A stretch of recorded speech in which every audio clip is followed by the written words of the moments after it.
पाकिस्तान ने पहलगाम में जिस वक्त कायराना हमला किया था उस वक्त अमेरिका के उपराष्ट्रपति जेडी वेंस भारत में मौजूद थे। मतलब वो ये बात इसलिए मैंने आपको बताई कि जब वो भारत में मौजूद थे तो भारत के लोगों के क्या हालात थे, क्या हाल था, वो उन्होंने बेहतर तरीके से समझा है। और कल रात जिस तरीके से भारत के रिहायशी इलाकों पर 50 से ज्यादा ड्रोन पाकिस्तान ने भेजे, लेकिन भारतीय सेना ने उन्हें नाकाम कर दिया, उनका कोई लाभ नहीं हुआ।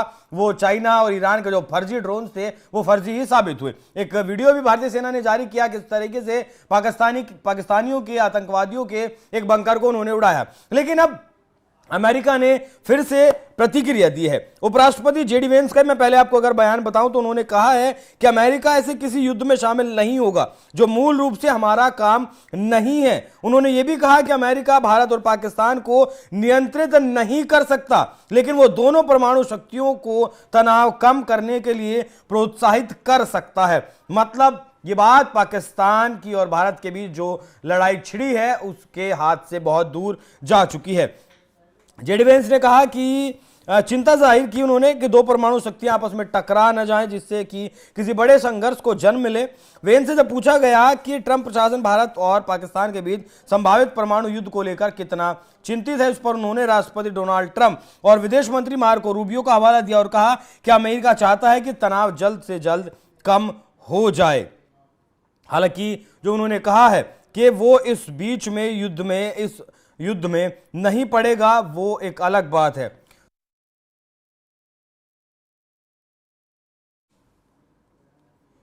तो ये बड़ी खबर इस वक्त की है। साथ ही आपको ये भी बता दूं कि अमेरिका के प्रवक्ता ने यह भी कहा कि कश्मीर में जो कुछ हुआ वो पूरी तरीके से अवैध और अस्वीकार्य है। दुनिया ने इस तरह की हिंसा को नकारा है। हम पीड़ितों और उनके परिवारों के प्रति अपनी संवेदनाएं प्रकट करते हैं। यह बयान ऐसे समय में आया है जब भारत और पाकिस्तान के बीच तनाव एक बार फिर चरम पर है। भारत ने कश्मीर में हुए हालिया आतंकी हमले के बाद पाकिस्तान पर निशाना साधते हुए जवाबी कार्रवाई की है और बड़ा ऐसा जवाब दिया है जिसका पाकिस्तान के पास कोई हल नहीं है। साथ ही अमेरिका के जो प्रवक्ता हैं टैमी ब्रूस से पूछा गया कि क्या वे भारत के आरोप से सहमत हैं कि पाकिस्तान आतंकवादी समूहों को समर्थन देता है, तो प्रवक्ता ने जवाब में कहा, बिल्कुल, आज की दुनिया में ये कोई नई बात नहीं है। वो ये मुद्दा है जिसे हम दशकों से उठाते आ रहे हैं। ये एक ऐसी सच्चाई है जिसे हम मध्य पूर्व में भी देख चुके हैं, जहां इसी तरह की हरकतों ने आम जनजीवन को बर्बाद किया था। और साथ ही यह भी कहा गया कि कश्मीर में हिंसा को अवैध और अस्वीकार्य करार देते हुए इसे वैश्विक शांति के लिए खतरा उन्होंने बताया है। मतलब एक तरफ जेडी वेंस जिन्होंने मार्को रूबियो और डोनाल्ड ट्रंप का हवाला दिया और कहा कि अमेरिका इस युद्ध के बीच में नहीं जाएगा, और दूसरी तरफ टैमी ब्रूस उनके विदेशी प्रवक्ता जिन्होंने साफ तौर पर कहा कि हाँ, ये हमला कायराना था, पहलगाम में जो कुछ हुआ वो अस्वीकार्य है, वो नहीं होना चाहिए था। और दूसरी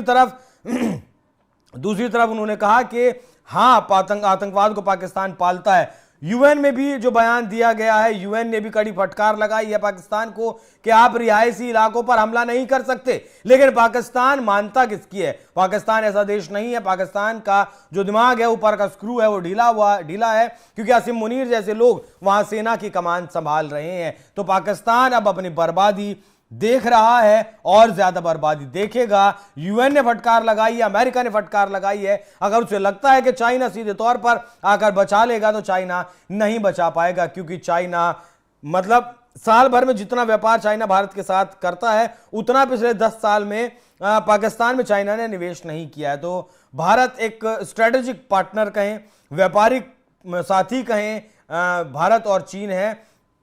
तो चीन खुलकर कभी भी पाकिस्तान के साथ नहीं आएगा, पीछे से भले कितने भी हथियार वो देता रहे। बाकी नापाक कोशिशें करने में अभी भी पाकिस्तान लगा हुआ है। बाकी यूएन से और अमेरिका से फटकार कड़ी लगी है पाकिस्तान को। अब देखना होगा कि पाकिस्तान किस तरीके से अपने आप को कुछ दिनों तक जिंदा बचाता, क्योंकि इंडियन आर्मी से अब पाकिस्तान, शहबाज शरीफ हो या आसिम मुनीर हो, बचने वाले नहीं है। बाकी इस विषय पर आप लोग क्या सोचते हैं, कमेंट कर अपनी राय हमें जरूर बताइएगा। नमस्कार।